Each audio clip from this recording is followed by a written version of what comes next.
Okay, so that didn't go as planned. Right now, my sister, who has refused to talk to me, is not on her way to the airport to get whisked off to Hawaii. Nope. Instead, she is probably packing up the car with camping gear to go to... No, I can't even say it. It's too depressing. Maybe I was wrong. God knows I don't have a perfect record anymore, and I've been wrong before, but I don't think so. I only worry that sometimes Izzy forgets that she deserves to be happy as well. I am Emma Woodhouse, and my gut is telling me that something here is not Emma approved. Emma, can I speak to you for a second? Sure, come in. No, this is private. What? Turn off the camera.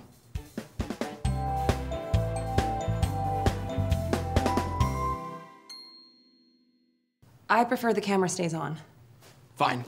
But this is a personal family matter that should be discussed between just us. Is this about Izzy? And John. Izzy and John. In case you forgot, there are two people in that marriage. Well, that's all I've been talking about for the past few days, so let's hear it. I thought something was going on, but for once, just once, I wanted to believe that you weren't involved. Wait, you knew something was wrong? I do now. Then you should absolutely know I would get involved. Do you even actually know what's happening? What's happening is Izzy is packing up the car to go to Joshua Tree because that's what her husband wants and she won't stand up to him. No, I just listened to John rant on the phone for a half hour about how Izzy is refusing to pack the car and the kids. She is? Emma, what did you do? All I did was tell her if she wants to go to Hawaii, John should take that into account. And you booked their flights and their hotel. It was a gift. Not the way that he saw it.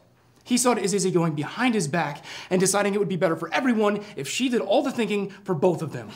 Who does that sound like? She was doing what was best for her marriage. Really?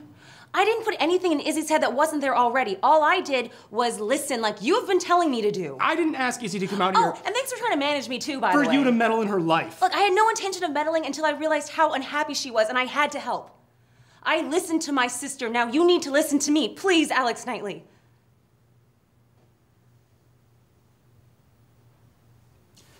Okay. Okay? Yes. I support you, Emma. And look, your instincts are right more often than I'm willing to admit.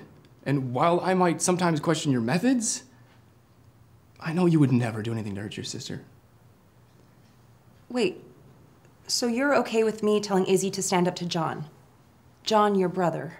I'm okay with you strengthening the marriage between our siblings. That still sounds weird. So weird. So what now? Now I call John, and I tell him to listen to his wife. Alex. Yeah? Thank you. You're welcome.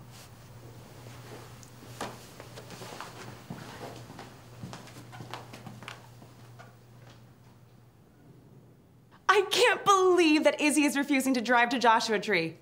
Or maybe I can. She is my sister, and after all, before she was a Knightley, she was a Woodhouse. But it's been so long since Izzy's done anything for herself.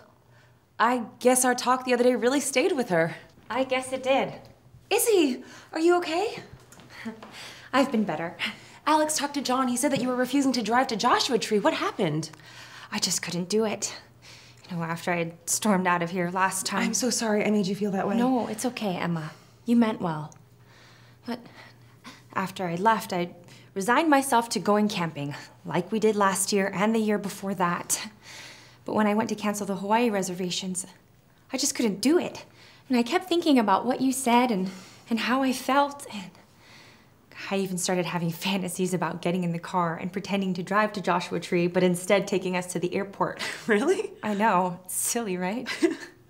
But I would pull up to the curb and hop out. I can picture the look on John's face. So could I. But at the airport, I would turn to John, and I would say in my best Emma voice. Yes? I would say, John, I want to go back to school.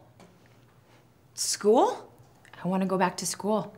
It hit me like lightning. But I thought you wanted to stay at home with the kids. Oh, the kids are wonderful. But I'm so bored. I've redesigned the house 10 times in my head, and I attack John when he gets home now because I haven't talked to an adult all day. That does sound boring. When I dropped out, it was only supposed to be for a semester so I could have Henry. Then it turned into 1 year, and then 2. Then you had another child. And then at some point, John wrote his 10-year plan, and nowhere did it include me going back to get my degree. When did you figure this out?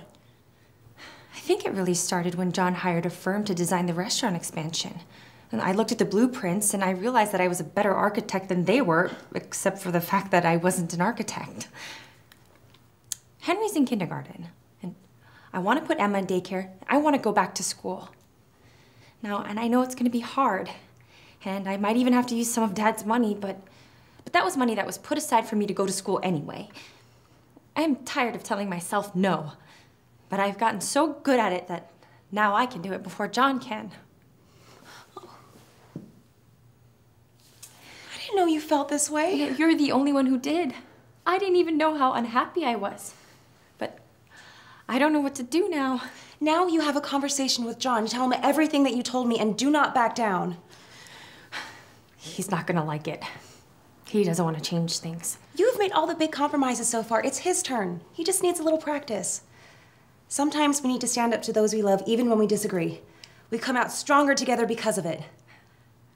Are you talking about John, or are you talking about me and you? Both. I thought I was the older sister. You are. I look up to you every day. Then I suppose I can't disappoint you.